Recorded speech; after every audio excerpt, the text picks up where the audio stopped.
Baho kasi. So infection siya guys. Infection. Natay bad news. Ano siya bad news guys? Ano siya is napakaon ni siya og 1.5 kilo sa usa ka pakaon. 7 days pa lang siya. So sipyat siya guys. Ano naman makapatunaw ang usa ka laog sa baboy kung mapakaon na siya og daghan sa usa lang ka beses. Kaya ang akong ilaw niya guys is 1.5 per day.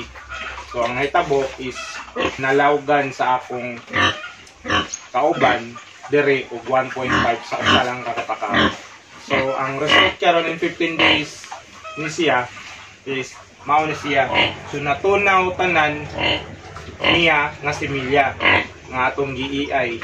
So ano siya guys, mao na siya katong baboy nato nga uhaan before. So ginjika na to siya og Rubin strip. In 3 days nag-iay nato siya. So karon ang resulta gyapon sa pag-iay is natunaw siya kay napakaon siya og 1.5 sa usa ka pakaon. So karon guys, mag-inject ta og 10 ml nga Rubin strip og vitamin C, DE. So mo ni siya guys, ang pagbuhi og baboy is normal ra, dunay mga inana. So baho kasi.